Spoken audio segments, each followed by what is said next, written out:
Big boss Malayalam season 6 live അപ്ഡേറ്റിലേക്കാണ് നമ്മൾ പോകുന്നത്. ഡേ 1 തന്നെ രാവിലെ ഒരാൾ മറ്റുള്ളവരെ ഇറിറ്റേറ്റ് ചെയ്ത് കണ്ടന്റ് ഉണ്ടാക്കാൻ കഷ്ടപ്പെടുന്ന കാഴ്ചയാണ് ലൈവില്.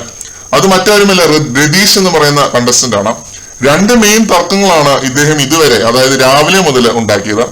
രണ്ടും വളരെ ആർട്ടിഫിഷ്യൽ ആയിരുന്നു എന്ന് മാത്രമല്ല, മറ്റുള്ളവരുടെ മെക്കിട്ട് ഒരാവശ്യവും ഇല്ലാതെ കയറി അവരുടെ വായിൽ നിന്നും എന്തെങ്കിലും വീഴാൻ നോക്കി നിന്ന് അതിൽ കയറി പിടിച്ച് ഷൗട്ട് ചെയ്യുന്ന കാഴ്ചയായിരുന്നു. സിജോയുമായിട്ടാണ് രാവിലെ അദ്ദേഹം ഉണ്ടാക്കിയ തർക്കം. അതെന്താണ് സംഭവം എന്ന് പോലും എനിക്ക് മനസ്സിലായിട്ടില്ല. ലൈവ് വെച്ചപ്പോൾ ഈ പുള്ളി കിടന്ന് ഷൗട്ട് ചെയ്യുന്ന കാഴ്ചയായിരുന്നു. ഇപ്പൊ നടന്നൊരു തർക്കമാണ് കോമണർ നിഷാനയുമായിട്ട്. നിഷാന പറയുന്നു എന്നെ ഏഷ്യനെറ്റ് വിളിച്ചു എന്ന്.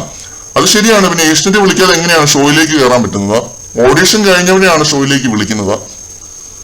പക്ഷെ എന്തെങ്കിലും ഒരു വാക്ക് ആരുടെയും വായിൽ നിന്നും വീഴാൻ നോക്കി നിൽക്കുന്ന നമ്മുടെ വഴക്കാളി രതീഷ് ബ്രോ അതിൽ കയറി പിടിച്ച് നിഷാനെ ആ സ്റ്റേറ്റ്മെന്റ് പിൻവലിക്കണം, ഏഷ്യനെറ്റിനെയും ബിഗ് ബോസിനെയും വഞ്ചിച്ചു എന്നൊക്കെ പറഞ്ഞ് ഭയങ്കര ഷോ ഓഫ് ആയിരുന്നു. രതീഷിനെ ആദ്യം മനസ്സിലാക്കേണ്ട ഒരു കാര്യം എന്ന് പറയുന്നത് പയ്യെ തിന്നാൽ പനയും തിന്നാം ഒരു പഴഞ്ചൊല്ലാണ്. സിറ്റുവേഷന് വളരെ ചേരുന്ന അർത്ഥവത്തായ ഒരു പഴഞ്ചൊല്ലാണ്.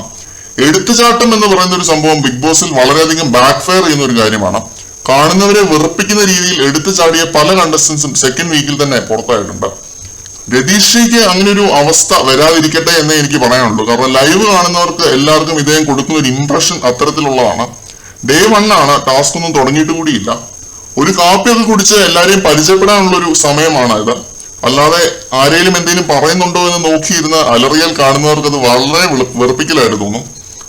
അപ്പോ രതീഷ് 100 ദിവസം നീണ്ടു നിവർന്ന് കിടക്കുകയാണ്. നിങ്ങൾക്ക് ഡോക്ടർ റോബിനോ മാരാരോ സാബുമോനോ ആര് വേണേലും ആവാനുള്ള അവസരവും സമയവും എല്ലാം ബിഗ് ബോസ് തന്നിട്ടുണ്ട്. ഡേ 1 തന്നെ എടുത്തുചാട്ടം കാണിച്ച് വെറുപ്പിക്കരുത്.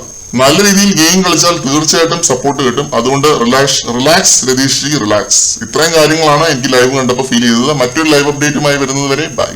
എന്റെ പൊന്നു ചേട്ടാ, വന്ന ദിവസം തന്നെ ഇങ്ങനെ മുക്കേണ്ട ആവശ്യമൊന്നുമില്ല. നിങ്ങൾ പറയുന്നത് കറക്റ്റ് ആണ്, പക്ഷെ ഇങ്ങനെ എനർജി കളയല്ലേ. ഇതാണ് ഋഷി അദ്ദേഹത്തോട് ഇപ്പൊ പറയാൻ ശ്രമിച്ച ഒരു കാര്യം. ഈ വീഡിയോയിൽ ഞാൻ പറയാൻ ശ്രമിച്ച കാര്യവും ഇത് തന്നെയാണ്. ഇന്നലെ ഉറങ്ങിയിട്ടില്ല എന്നാണ് അദ്ദേഹം ഋഷിയോട് റിപ്ലൈ ആയിട്ട് പറയുന്നത്.